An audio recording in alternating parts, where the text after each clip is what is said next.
Thank you, Joey. Welcome, everybody, to the work session for May the 10th, 2022, and we're going to call the roll. Alderman Barnhill. Present. Vice Mayor Blanton. Here. Alderman Hanson. Here. Alderman Peterson. Here. Alderman Berger. Here. Alderman Brown. Present. Alderman Potts. Present. And Alderman Baggett. Here. Everybody's here, including the mayor. Next is an opportunity to have citizen comments for items that are not on the agenda, and as most people are aware, they're speaker cards, and you fill those out and you give them to me or staff. I have no speaker cards, so we'll keep moving along, and we'll go to item number 1, which is the Housing Commission report. And one of the things that I've asked recently to start doing is that many of these commissions that we have is that we have a periodic brief report to understand what they're doing in the background so that we stay informed. So here we go. Just John to Bester. add to Yeah. that, what we're specifically going to do is have each of the commissions appear before the board once a year in person, at least. If there's other things, they certainly are welcome to come back, but then also provide a written update as well. So there'll be a minimum of kind of 2 check-ins with the board throughout the year, just so you get a sense of what's going on there and they get a chance to get feedback on what they're doing and what's going on in terms of key issues. So we've got John Besser, the chair of our Housing Commission, along with Kathleen Sacita, who provides great staff support for that group as well. So take it away. Thank you, Mr. Stuckey, Mr. Mayor, and Alderman. Thank you. We're happy to be here and give you this update on what we've been doing. So we have a few slides. Read the second slide then, please. Yeah. These are our members. We currently have 17 members, various and strong housing background in each one of them. We are working, though, with the mayor and the staff to evaluate our membership and to see how we might possibly reduce them to be more effective in what we want to do as we move forward. Next slide, please. Okay, we meet on the first Tuesday. Thursday, thank you. Your attendance guess- has been down lately, I noticed. The coffee I had this morning is wearing off. So the first Thursday of each month, and we are required by our bylaws to meet at least 6 times a year. And we're very grateful to have Alderman Potts as our liaison and all his comments and guidance that he gives us with that. Currently, we have been less active over the past year due to the pandemic. So we did meet 6 times, and we've done a lot of thinking and planning. We are looking forward to addressing more attainable housing in the future. Our mission and bylaws state the very first item is education and advocacy. So we're here to educate not only the Board of Aldermen, but also the community, developers, builders, and the community at large. And we hope as we go forward that we'll be spending more time on the attainable housing component of that. That does not imply that we are less interested or less supportive of low-income housing. Certainly, we have support in that area through the Franklin Housing Authority, Habitat for Humanity, Hard Bargain Association, and I thank you, community, I wanted to call them CHIP, but Community Housing Partnership. So they are doing a very excellent job at the very low end, providing housing there. And we really see a need in the community for a lot more attainable and affordable housing. Just as an aside, I just looked at the Williamson Impact magazine, which always has an article in there about housing summary. And at the 1 million price point and above, there's 47 houses that are on the market right now, or actually have been sold. And there were 17 at $500,000 and less. And that was in the last month. So that gives a sense, and the Housing Commission is really very interested in maintaining Franklin as an all-American city. And that means that we have a variety of housing across, so all workers executives, business owners, but also clerks and our support staff that we have around the community can live close to work. So we want a great balance, and we have firmly believe that by having a balance and a great variety of housing price points, we maintain the vitality of the community. We have different careers and interests, and that keeps Franklin what I say is what Franklin is all about. So that's what we have planned to do, and what we are planning to do is have more education and presentations to the real estate people, to developers. We want to become more involved in the planning process at the very early stages so that we can offer ideas about attainable housing to developers and give them the opportunity, which they may have overlooked in their planning, to have a variety of houses in their developments, not just one price point. So I'll be happy to address any questions or concerns that you might have. Thank you for your time. Any questions? Yeah, Thank you. good job. I do want to mention, we did have John sit in with us when the staff met with the Hill LLC partnership, just to do that initial review. We really appreciated having him part of that, and both with his background, but also a connection into the Housing Commission. And of course, Kathleen was right there with us as well with our staff team. So both working hard on this topic and making sure we think through the implications. And the Hill is an opportunity around capacity, not just the buildings themselves, but the organizations and how they might be able to work together going forward. And we appreciate I and the commission appreciates being part of that. And I think that that being such a prominent project, we all want it to be successful and do whatever we can to bring to bear components that will certainly make it successful. Yeah.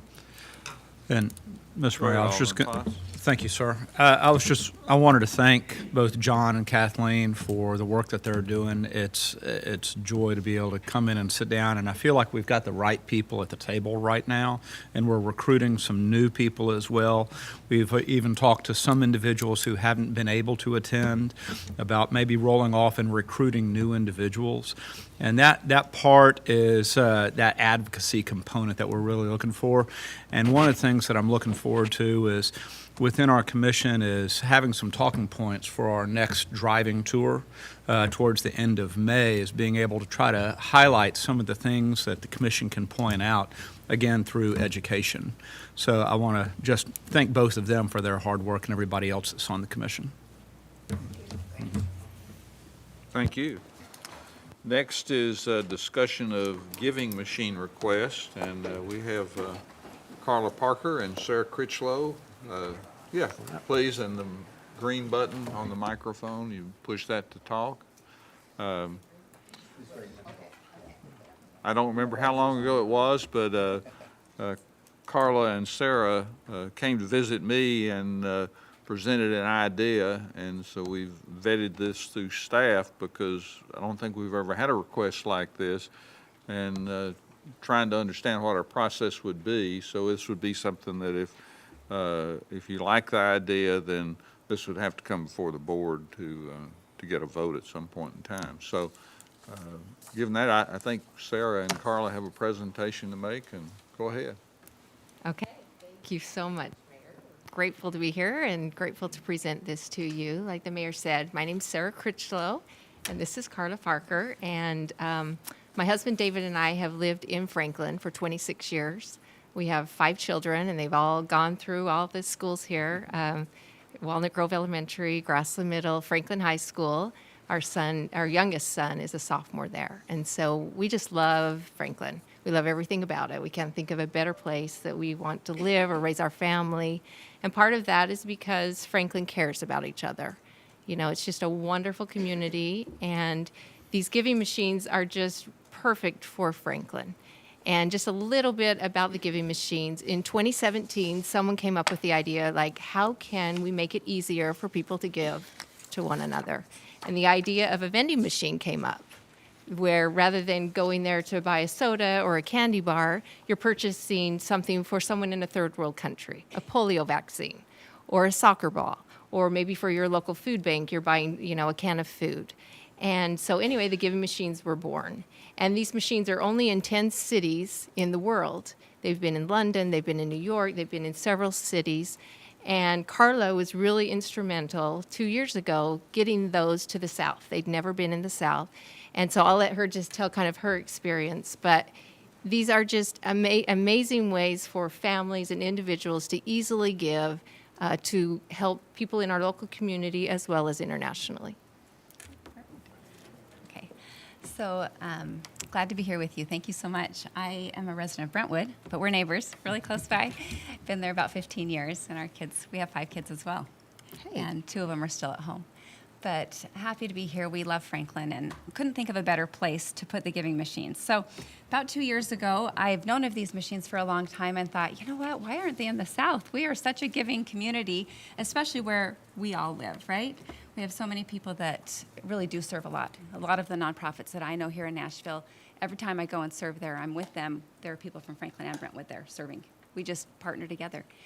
And so I put in a proposal about 2 years ago, and it's not likely that you get them because people put proposals in from across the United States and across the world. They've been in the Philippines, they've been in London.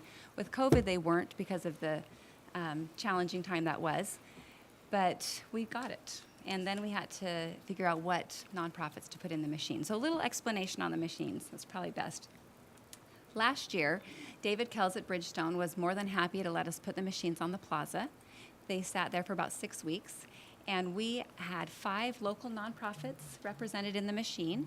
Each nonprofit got to choose 5 of their greatest needs. So these 5 that you see listed here are the 5 that were in there last year. We had One Gen Away, which is actually a Franklin organization. Elaine and Chris Whitney are very good friends of ours, and they've done so much. We were so glad to have them in there. Elma Haba Center is one that Bridgestone Arena actually chose. Since we were on their plaza, we said, you choose whatever you'd like to put in there. Of course, we vet all of the nonprofits to make sure they're all legal and good, but they chose the Elma Haba Center, which helps the Coptic Egyptians and a lot of refugees here in Nashville.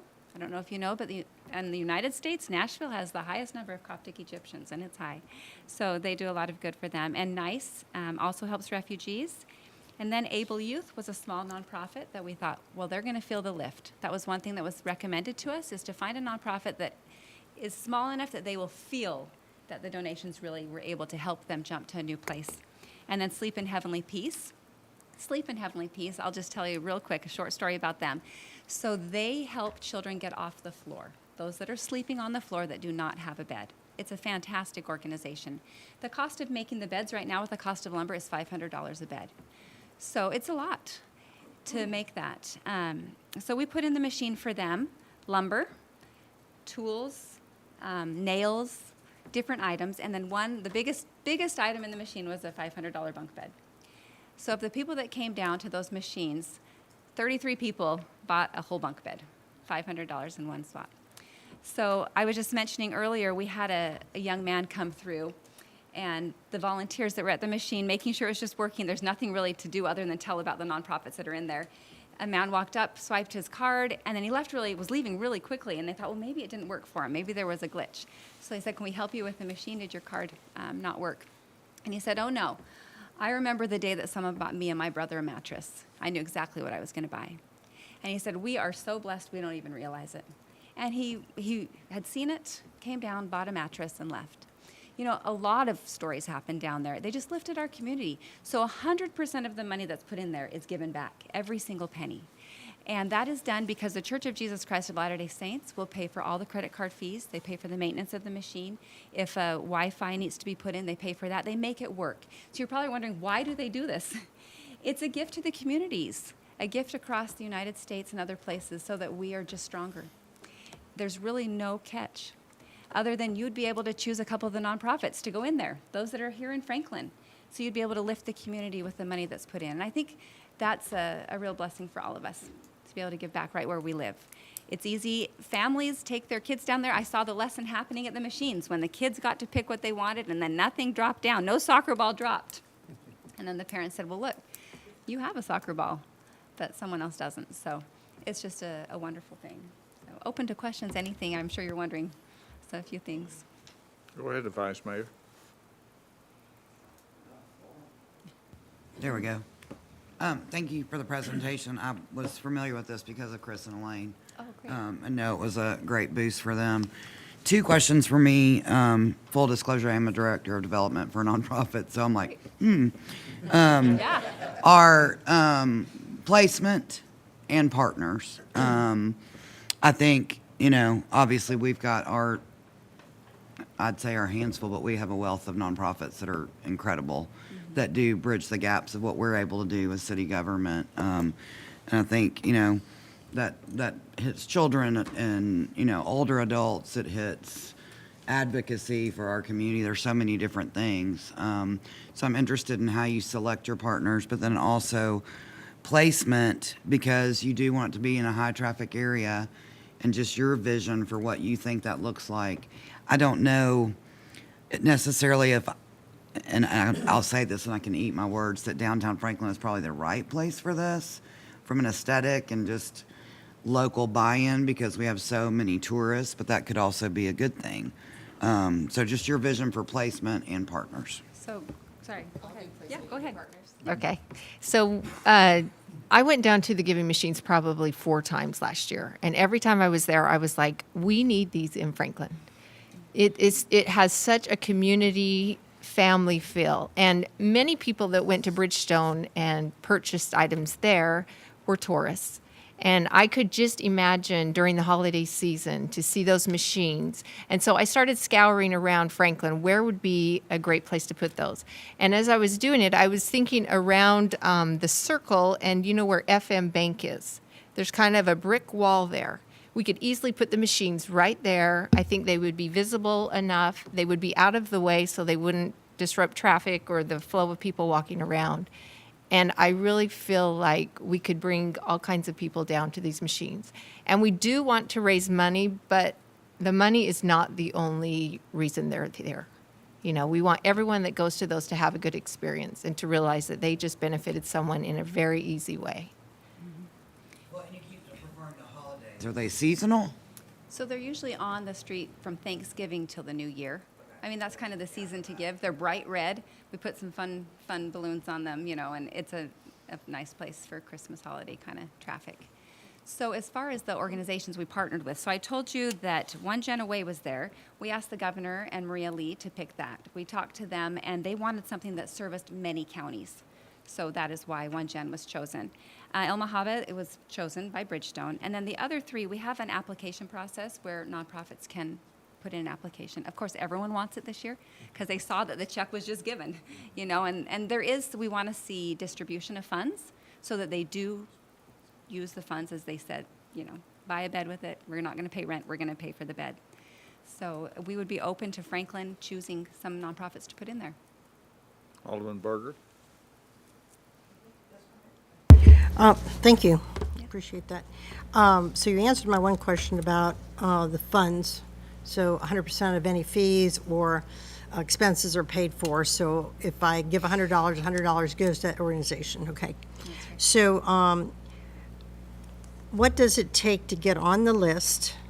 If you're on the list, and we do this multiple years, if you're on the list, do you get an advantage to stay on the list, or do you have everybody roll off and put new people on the list? Because I don't like people getting stuck on a list and then nobody else gets on the list. So how does that work? How do you manage that? I've got a couple other questions. Okay. When you say the list, do you mean the nonprofits? Well, okay, so when I say list, it's who's listed in that machine. Are these only 501(c)(3)s? They are. Okay. Yes. So how do these people get in that machine on that Okay, list? great. And then if we do it a second year, do they roll off and can other entities be put on there? Or do they stay on there, that kind of thing? Okay, great questions. Yeah. Thank you for clarifying.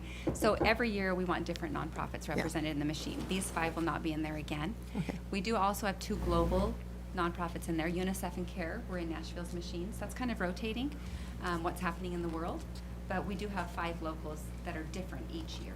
So to get in there, they need to apply, or from your voice, if there's some that you're particularly interested in, we would research that and see if they were obviously a legal 501c3 and make sure that they're.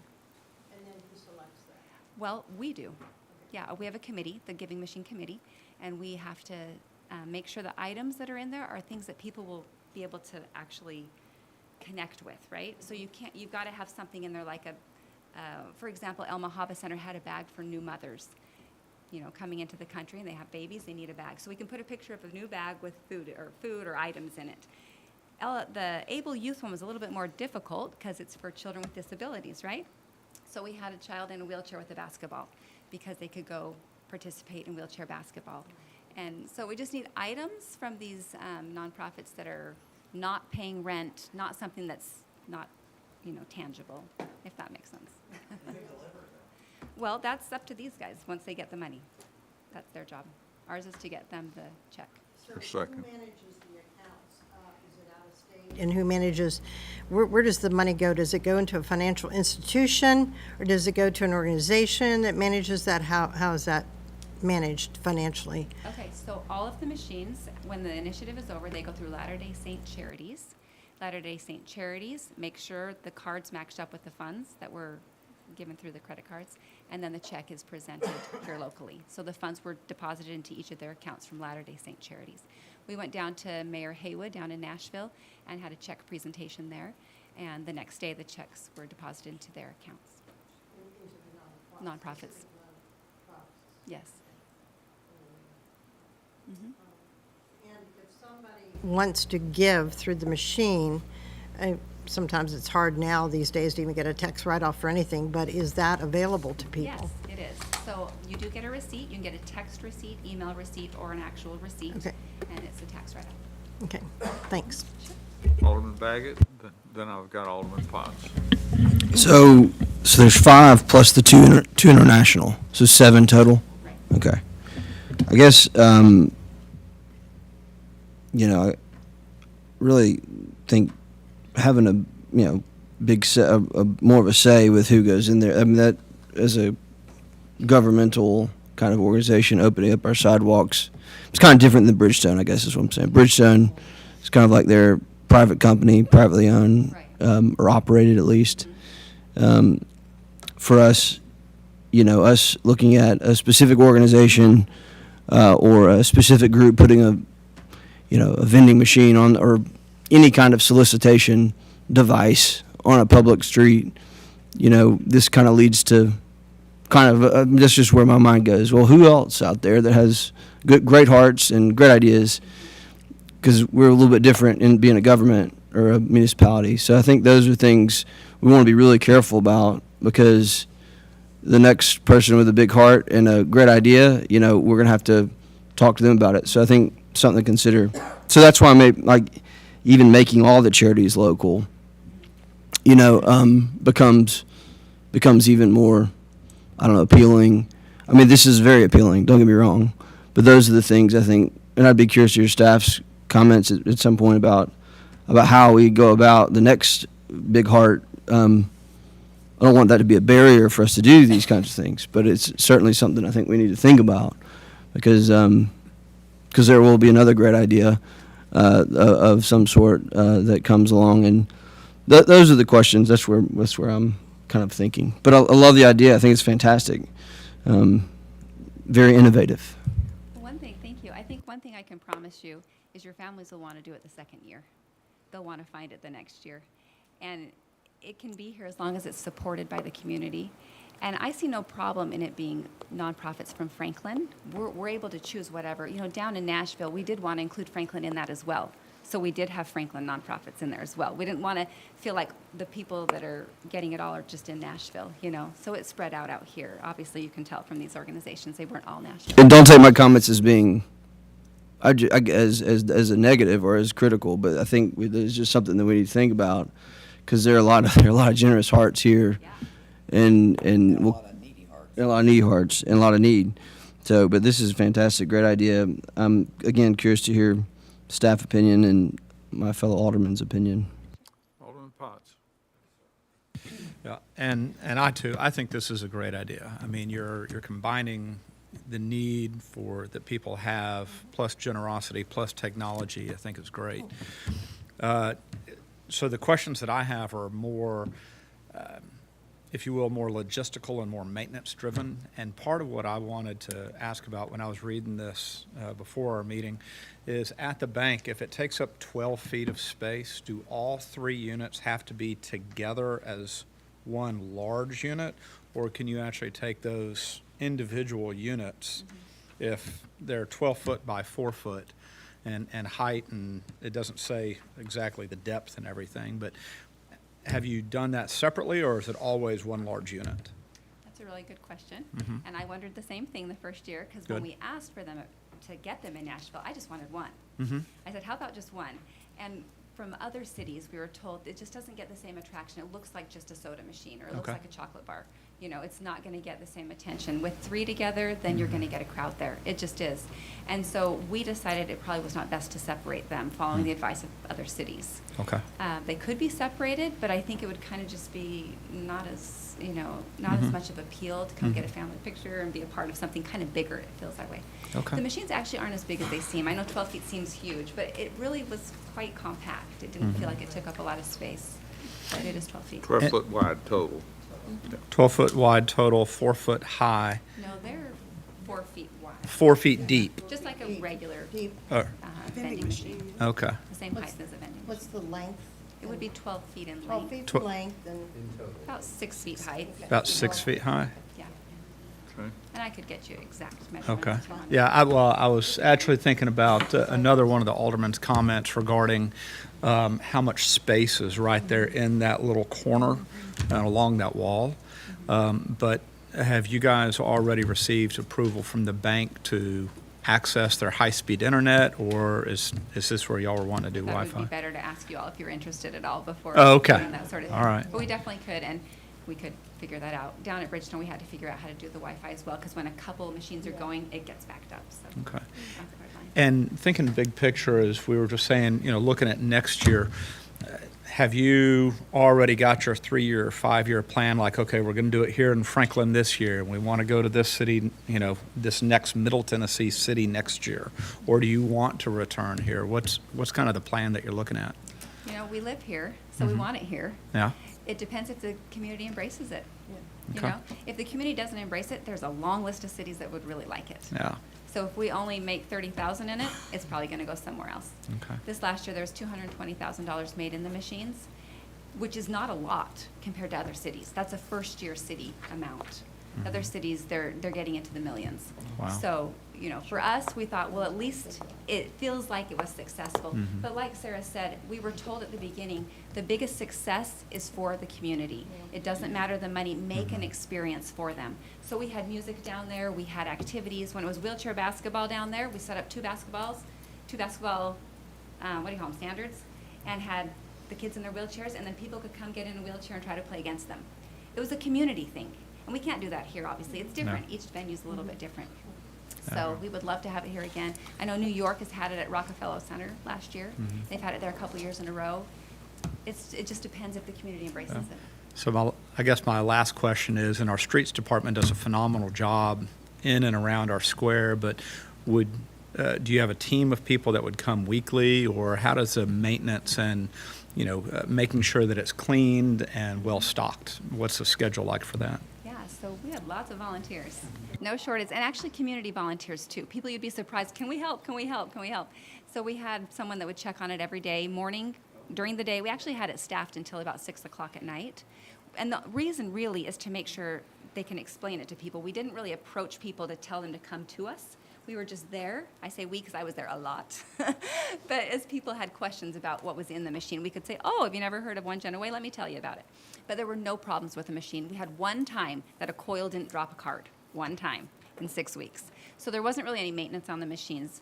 And that was a real great thing for us. Thank you. It sounds great. We need to move on unless there's. Mayor, one. Go ahead. If you go by the picture, they've got to be more than 6 feet tall. Okay, they might be a little taller. It's the vending machine height. I don't know exactly how tall they're. The thing on top is an awning kind of thing as well. It was kind of supposed to be a weather shield a little bit for the machines. So it might be a little taller than a vending machine. If you look on givingmachines.org, it has all kinds of pictures, and you can see exactly how big they are.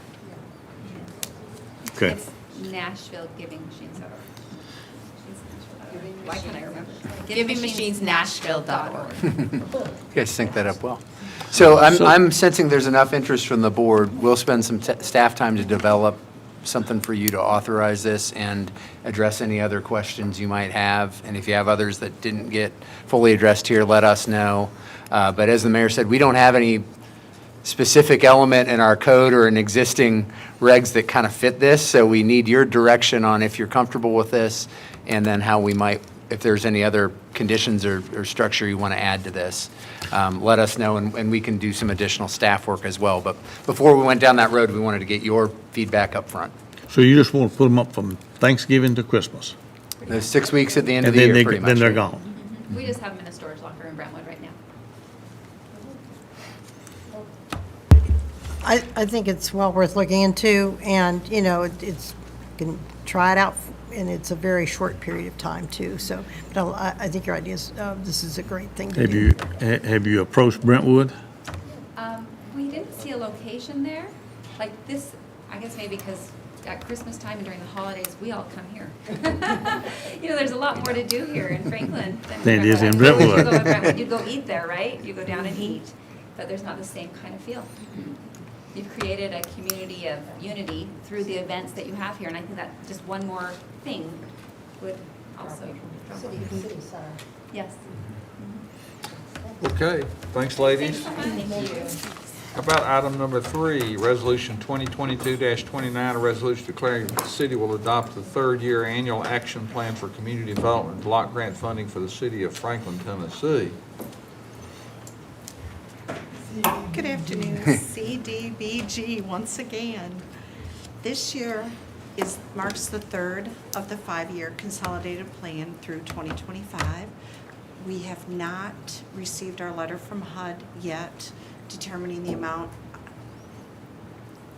It's understandable under the circumstances. However, the average is $350,000, and we will continue as the consolidated plan.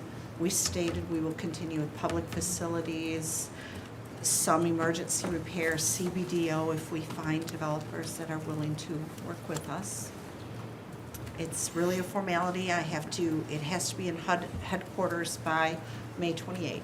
And just for the benefit of everybody who may not be tracking it, community development block grant money goes to low and moderate benefit in your community, both neighborhoods, families, et cetera. And so that's where we target these dollars. We're what's called an entitlement community, which means we get an allocation, like Kathleen is referring to, annually, and we have this 5-year plan that guides it. Everybody good? Item 4 is Amendment 1 to City of Franklin Contract Number 2019-0258, a cooperation agreement between the City of Franklin Housing Authority that's City of Franklin and Franklin Housing Authority for an amendment that will add an additional low-income housing tax credit development. Good evening. This is just an amendment to an existing contract, as you see, 2019-0258. The city has an ongoing agreement with the Franklin Housing Authority for payment in lieu of taxes. And as they are renovating their properties and adding more units, they update this contract to account for the additional units. So it's just a continuation of that previously approved contract. Item number 5, which is Resolution 2022-25, a resolution to adopt the Historic District Design Guidelines update.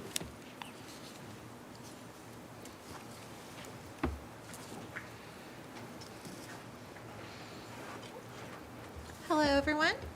Thank you for having me. I am here to tell you briefly about the Historic District Design Guidelines update that we have been undertaking as a Planning and Sustainability Department and a Historic Zoning Commission, and to ask for your support in us moving forward with seeking approval for that. So if you follow the screen here, just to give you some background, the zoning ordinance that we all know and love was adopted in its current format in December 2019. The city staff has received an overwhelming amount of support for that framework. That document is so much easier to use than the previous document format. And so the planning department wanted to follow suit with the Historic District Design Guidelines. That document is used very regularly by our community. We wanted to maximize the effectiveness of that document to help preserve our historic resources. So you can see on the screen, in fall 2020, city staff hosted a kickoff meeting with the Design Review Committee of the Historic Zoning Commission. At that meeting, we determined the project goals. Those goals were to update the framework of our document as well, and to update the photographs and the illustrative graphics that we have in there to help reinforce the guidelines intent. We also wanted to use the flipping book format like the zoning ordinance has. It's received a lot of positive feedback. We've incorporated some of the changes from the zoning ordinance, some amendments to the zoning ordinance, some terminology changes, so our two documents would be similar and have no conflict. And then we also updated some of the specific design guidelines themselves. And we proceeded to meet with the Design Review Committee of the Historic Zoning Commission pretty regularly over the last couple of years to address these goals. So next slide. We did have a public survey through SurveyMonkey in May and June of 2021. That public survey was written to try to seek feedback from the community on its preservation values. This is just a sample of that, but it is really clear that the community valued the importance of compatibility in historic zoning design review. So we took that to heart when updating our design guidelines, found that there weren't a lot of changes that were necessitated by the community feedback for those design guidelines, just more clarification and additional guidance on things that have changed over time, like modern features. So you can see in the next couple of slides, these are just some screenshots from the document itself. They're beautiful, in my opinion. They make the formatting so much easier. Someone can pick this up and really find what they're looking for in a much more efficient and meaningful way. Next slide, you can see the headings where you can find different sections for addressing an addition on a house versus new construction of a commercial building. We added topics such as civic buildings, which we didn't have before, and we find are becoming more needed in our community. Site and setting features, things of that nature. Next slide. Here are some of the graphics. We did team up with Town Planning Urban Design Collaborative, which is the consultant that worked on the zoning ordinance. And as a local consultant, they were able to really help us beef up the graphics portion of this document so that we can help relay those guidelines in an illustrative way and not just verbally. Next slide.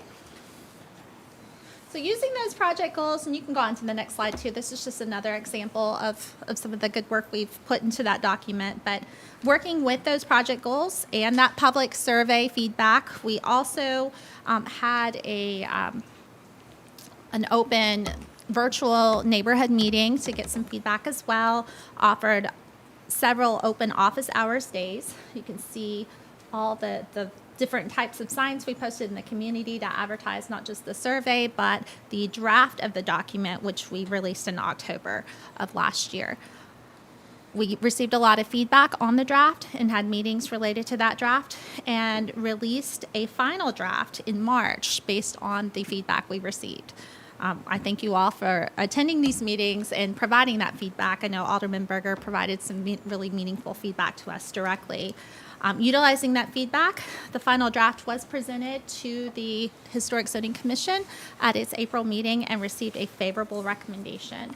So we are asking for your support in this. We do believe that this final draft addresses these project goals, and it will serve as a meaningful document to our applicants, our Historic Zoning Commission, to the staff, to the BOMA, to help create and maintain an authentic and attractive sense of place that we all treasure and deserve. Thank you. Alderman Baggett? There's just one pair. I think we talked about this or emailed back and forth about it. The new civic buildings is important for obvious reasons. I mean, it's really important, right? Because we're about to go into. And there was one, I don't want to get into the minutia, but there's one paragraph that I just don't know I'll just read it. Use decorative detail in a manner typical of historic buildings while avoiding direct imitation of historic designs. A modern interpretation of a historic detail or decoration is encouraged. And I've been to enough historic zoning commission meetings where, and I'm not trying to put you on the spot, so don't feel like we have to solve this right now. But it is a concern as we begin to deliberate on some of this, and I think there was some talk of this on the Historic Zoning Commission, but as we think about the design of City Hall and words like avoiding, that becomes, don't do it. Right. And I understand, and, I guess if there's, and then the modern interpretation of historic detail, and again, this is just for civic buildings. I think that's really important in how that guides the look of our city hall in the coming, and I don't want us to end up where that becomes kind of, I see it kind of as a centerpiece of a lot of conversation, that one paragraph on the design as it comes up. So I just want to make sure we get that exactly right, and staff can discuss that, and maybe there's a different way to word it. The intention there is probably, what we all want, right? Right. It's intended to be compatible yet differentiated, so we're not falsifying Sure. and creating a sense of a historic building or leading someone to believe a building's historic when it's not.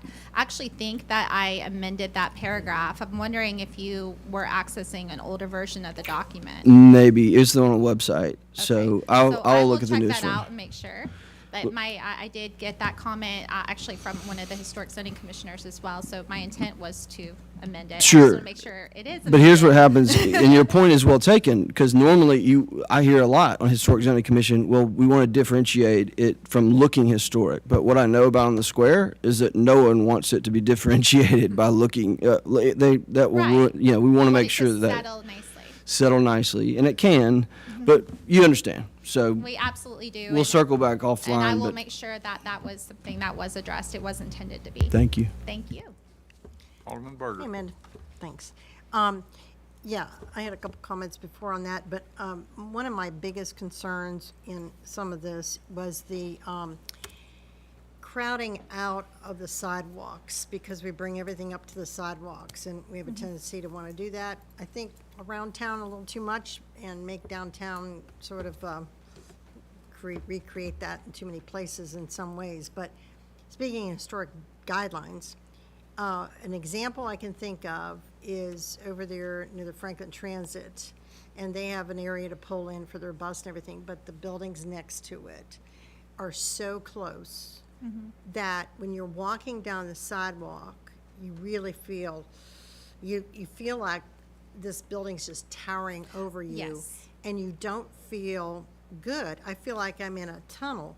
And the other thing that really concerns me with how we're bringing these buildings up way too close to the sidewalks is there's just no room to breathe, and there is a safety issue here, because one car goes over the curb. Now, even downtown on Main Street, that could be true, but we have a curb, we have tree lines, and then we have a little space where the trees are, and then we have the sidewalk. So there's more of a space and more safety there. Over there on Columbia Avenue, I don't feel that safety at all. And I think, you see what I'm talking about. So Absolutely. in the historic guidelines, I hope we've addressed that, because it's one of the points I brought up that I think has to, just like here, if we build City Hall, I don't want to build it like we did on Columbia Avenue, right there to the sidewalk. So I'm walking down and this building's towering over me, and then I'm right by that curb. And I absolutely So, agree, and, yeah. and I share that sentiment Yeah. on new city hall design. Absolutely. Yeah. The area you're talking about is just outside of the historic district for Yeah, it is. the Columbia Avenue area.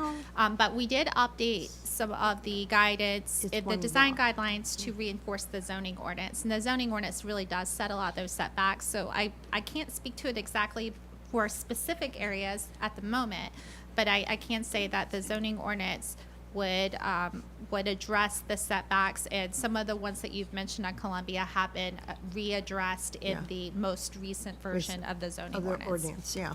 thought it was, but I Yeah. wasn't sure. I wanted to make that point clear. Yeah.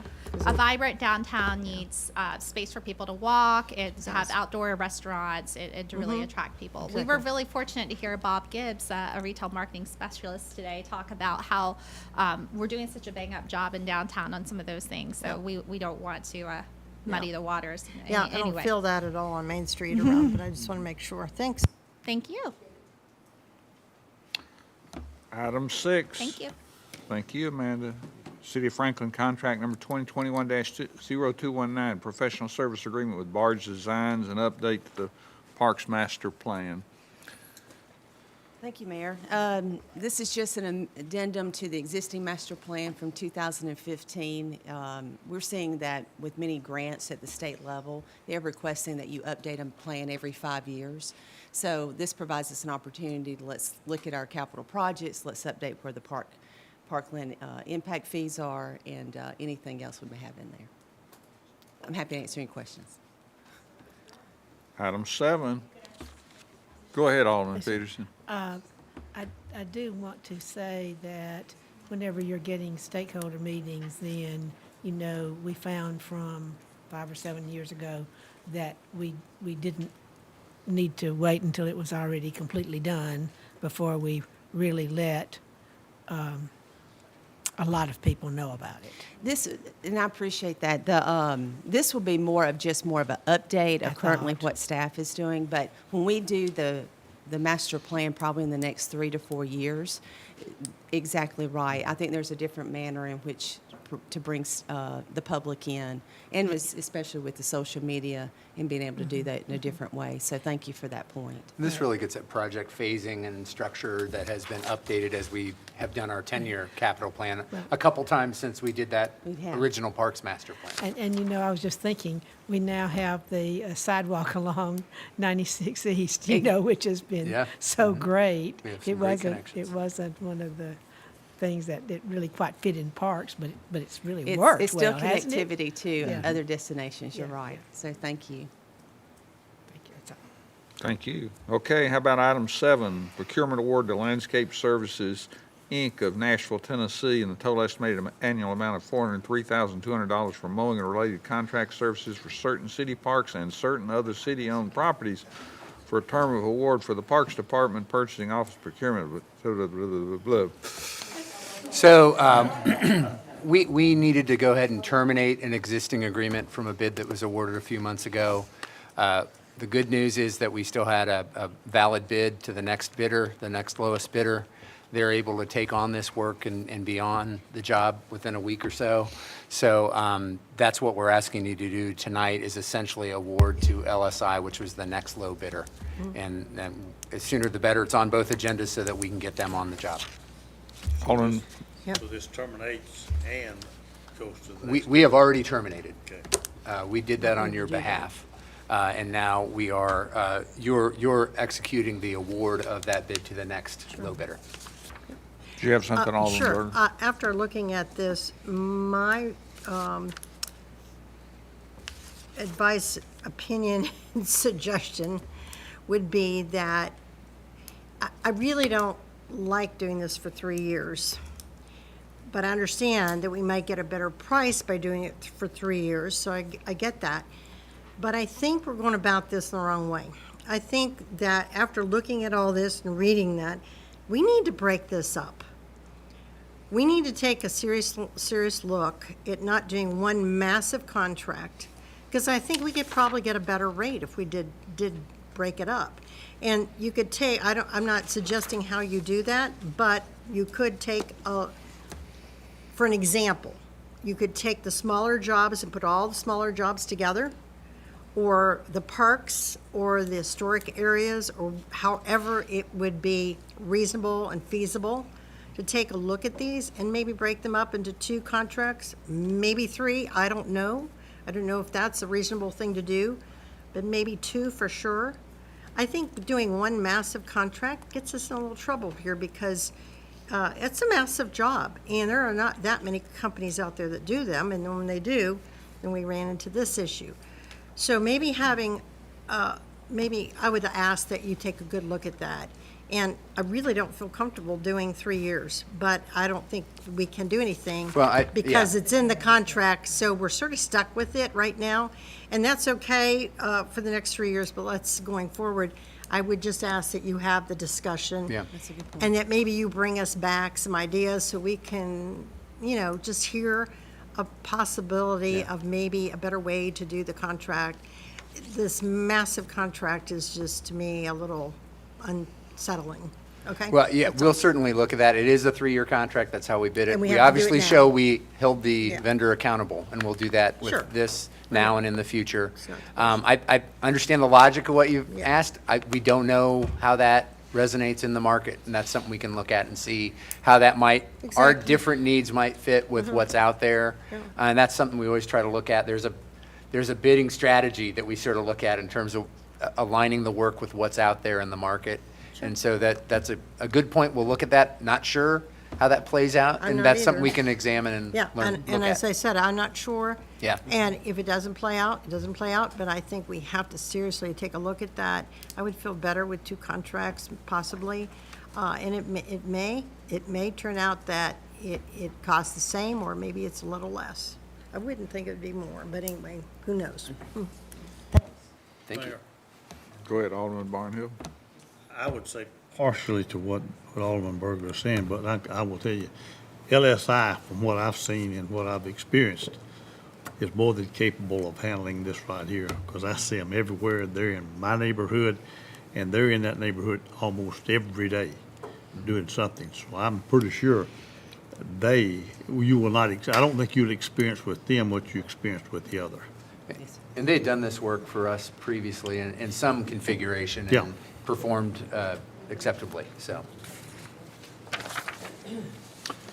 Okay, how about item 8? Discussion of the merits of drafting an ordinance amendment that under certain circumstances authorizes the Franklin Board of Mayor and Aldermen to require a developer to acquire construction and slope easements in lieu of acquiring required right-of-way, provided the appraised monetary difference of acquiring the right-of-way is paid to the city. So that's a lot. Yeah, who wrote this? Could we have that translated? Yeah, well, that's what I think our next job is to do, is to translate that title for you. Pay the money. This relates to a specific case, but it brings up a consideration that we might want to look at in a broader policy context. And so Vernon and Paul will take you through how we deal with what we normally do versus what might be unique circumstances with a certain roadway or a certain configuration in the community. So let Vernon and Paul walk you through it. It has a specific application, but it has a broader policy consideration that we want you to give us some feedback on. And if you want us to work something into existing ordinances that don't exist today, we can do that. So take away, Vernon. Thank you, Eric, and good evening, everybody. As Eric mentioned, this has broader policy implications to how we help people that are investing in our community start their projects. And I'd like you to, as we talk through this quickly, think of it in those terms, because the guidance we're looking for is to go back and draft an ordinance amendment to the municipal code that gives us an additional tool to help that investment happen. And it has to do with unique situations when developers are acquiring right-of-way or construction slope easements. And we're going to use a specific example here that'll help illustrate it. But we're also finding, as of late, that developers are having an increasingly more difficult time acquiring right-of-way as part of their projects. And we're here to help, and we don't often have to come back to you to ask to condemn property, but we expect that to be increase as time goes on, because people naturally believe that their property is worth more valuable than it really is. So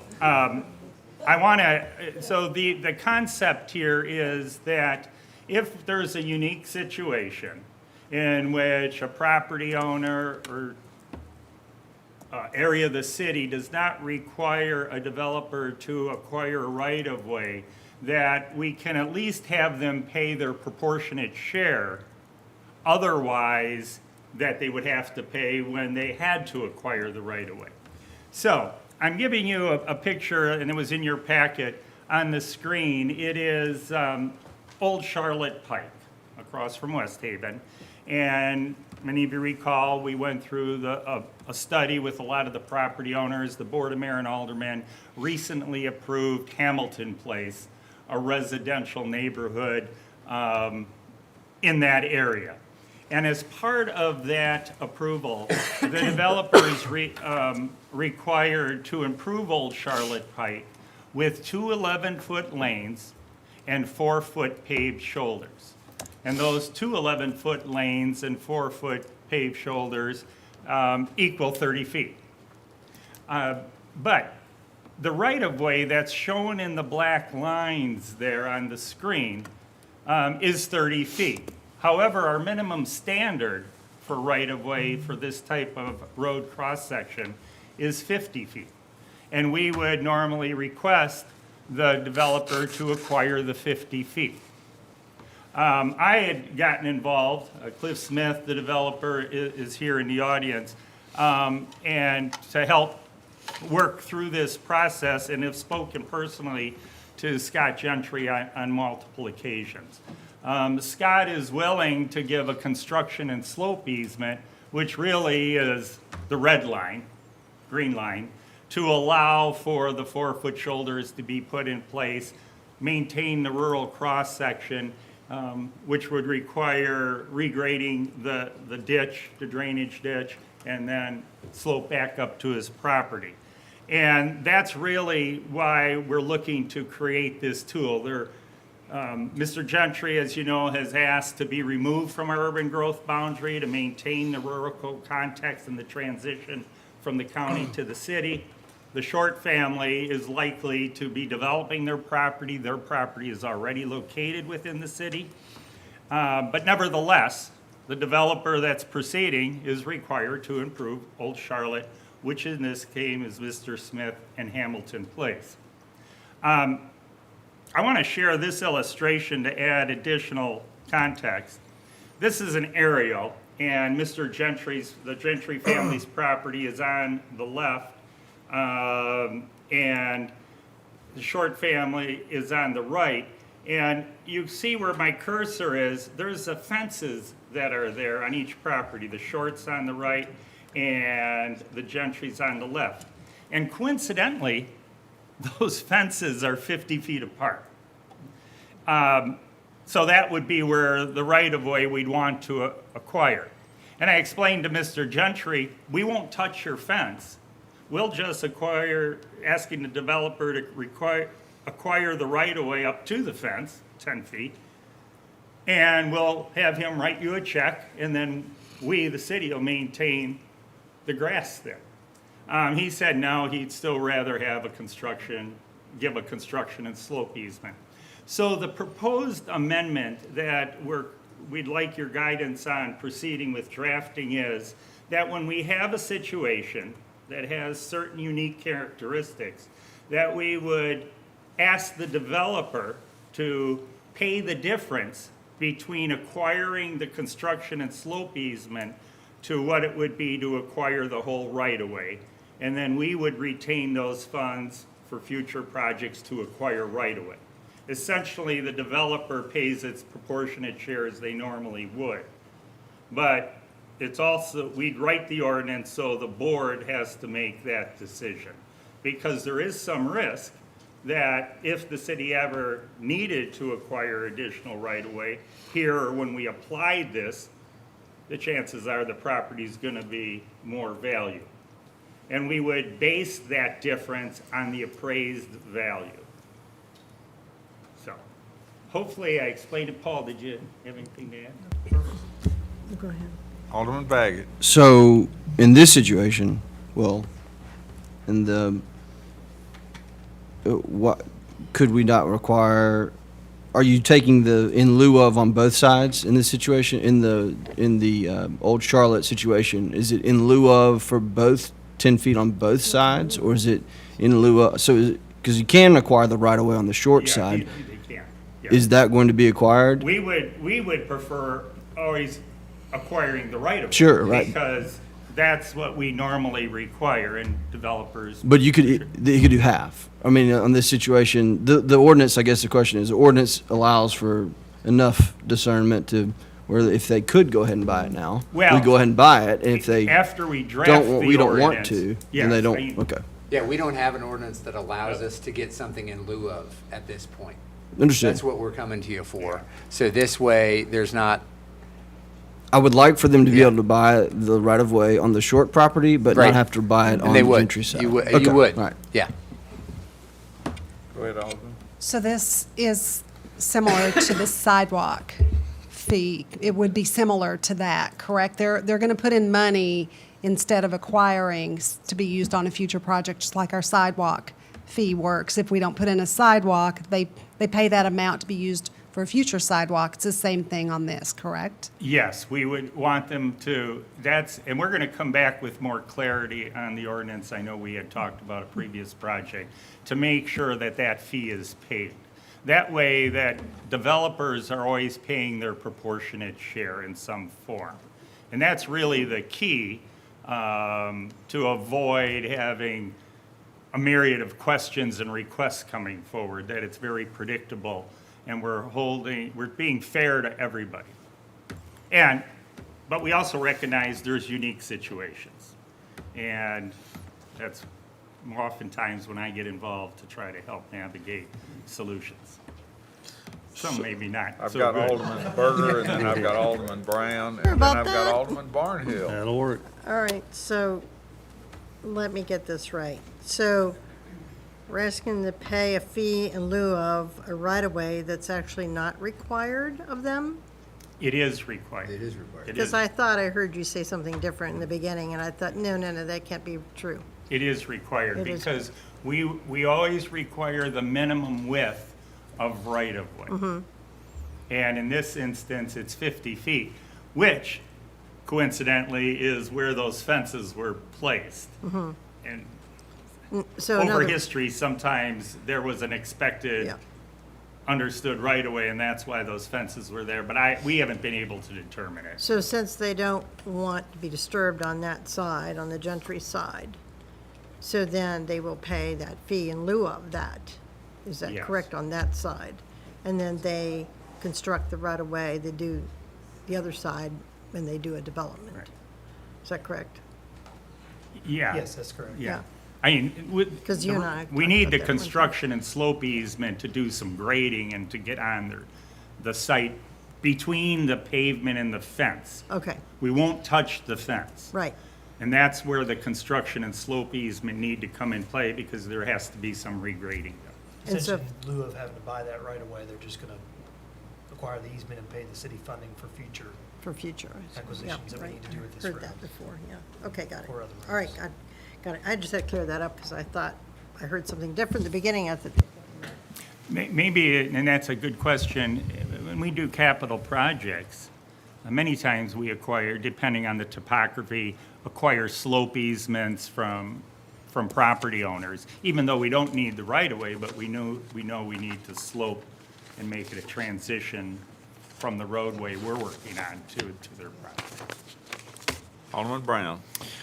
Two things. One, I do think we need to have options. I think especially where we don't want to go to condemning property, we need, and yet somebody's willing to kind of work with us, just maybe not how we'd really love that. I think we need to give you the tools to be able to do that.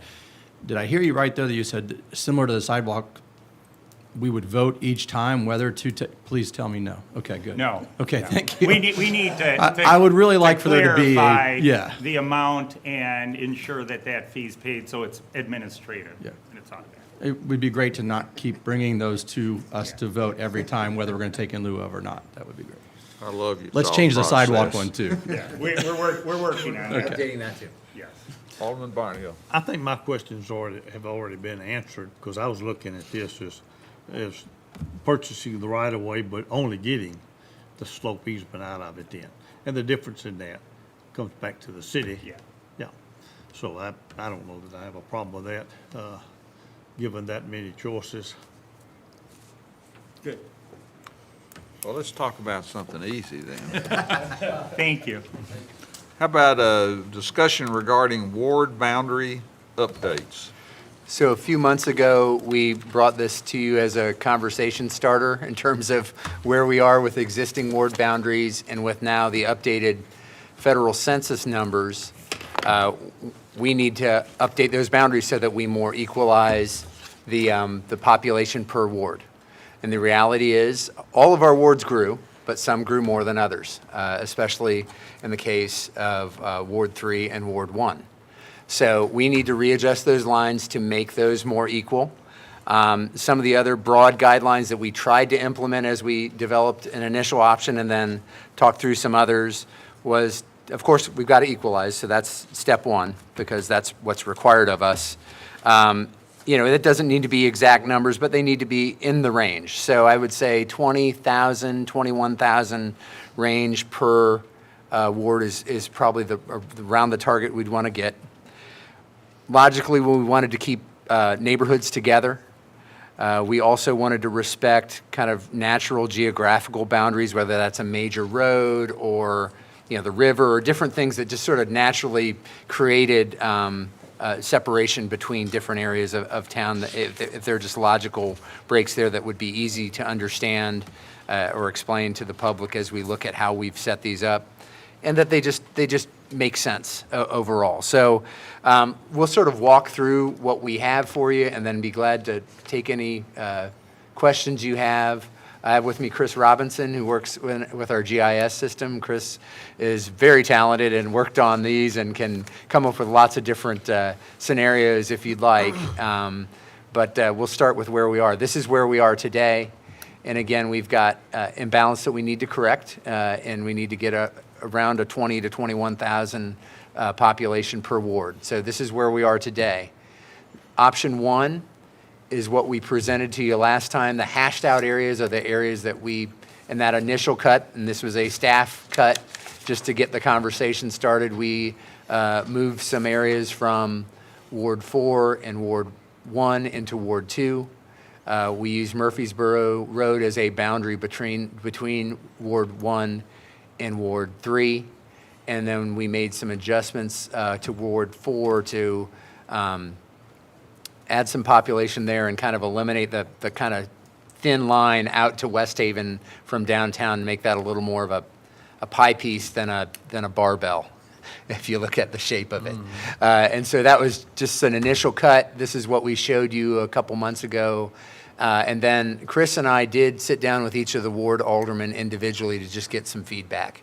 So the next three options sort of reflect those discussions, just in terms of how we would adjust those. Option two has a fairly minor change, but shifted that Northside McEwen component back into Ward 1 and shifted the Hard Bargain neighborhood essentially back into Ward 2. That was the only change we made in that option from where we were on option one. Let's take a quick look at option three. This was fairly minor. We added the area along Lewisburg back into Ward 3 and then added a neighborhood into Ward 4 to sort of equalize those populations. That's a quick look at option 3. And then option 4 was a larger change. We looked at maintaining that northern section of the existing Ward 4. And then to do that, though, that created the need to add more into Ward 2. And so then we took sort of the Boyd Mill area. We took the Northside McEwen area and put that into Ward 2 as it had been in Ward 1, in option 1. And then one other adjustment there in the southern area of Ward 4 to add that. So that gave us closer to equal populations among those. That's probably the most different of the options that we've had. That's just a quick explanation. We can obviously do lots of different options. There's lots of different ways to tweak it, but it's really looking for your guidance and what else you might need in the way of any of these options or additional options you'd like to see formulated Chris, did I miss anything walking through this? I tried to give you a quick broad brush of how each of them were a little bit different from one another. And we welcome any other guidance you want to provide us. We don't really have a deadline. We don't have a ward election for 3.5 years, which is good. But you also have the information now, and I'd say probably be good to decide it sooner than later. But, we look for your guidance on how to do that, so. Alderman Brown, I saw you wanted to speak. Well, I'll throw in my 2 cents, and hopefully Patrick and I don't have to wrestle out in the lobby. If we do, let's sell tickets. We could do that as a fundraiser. Yeah, exactly. My preference would be for options 2 or 3. I think, first of all,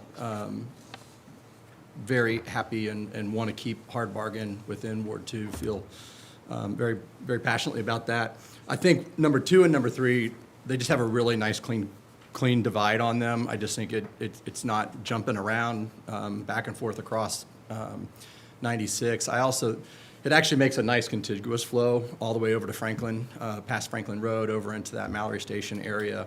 And I think the McEwen North Side is like a completely different animal, to be honest with you. I'd rather leave that sitting over there with so, Give me a dollar. no problem. My preference would be in the 2 and 3. I just think it's really clean. I think those are good neighborhoods. I think they all fit well, similar in nature, and anyway, that's my 2 cents. Alderman Peterson. The option 4 seemed really strange going across 96 West. That's the only one I thought, the others, I'm looking to hear from the ward alderman. yeah, sure. Well, go ahead. Well, I'll tell you what, my first choice was based on Alderman Brown's suggestion. I was going to put cards and the giving machines to raise money for the wrestling between Brown and Baggett. All right. No, but in all seriousness, as I had reviewed these, I actually did boil it down to option number 2 and option number 3 as well. I thought that there was a really good layout, the way that you had put that together, and so hats off on doing that. And I understand what Alderman Brown's saying. But yeah, we don't have to make the decision, but if I'm leaning towards picking 2 of the 4, option 2 and option 3 at this time. That leaves me. Go ahead, Alderman Baggett. So the weird thing on 96 on Boyd Mill, that actually models the county district line. So the county district line is Boyd Mill. So you would have all the residents kind of, anyway, more aligned in that area, which is why that was one of the reasons why I was chosen. And then I really think that as we look inside representation, as the city grows and we look at representation, quite frankly, of inside of Matt Hatcher in the downtown area, there's not a lot of space left, right? And not a lot of voters are leaving. And I think this city has always had Margaret Martin and others before, a very distinct kind of downtown ward. And that includes out by the factory in Liberty Pike. The residents out there have a distinct set of issues, frankly, different than Ward 2, than Ward 1, Ward 3. The inside of Matt Hatcher, the downtown area, has a very specific set of issues. So trying to keep as much of that inside of Matt Hatcher in Ward 4 was really a priority.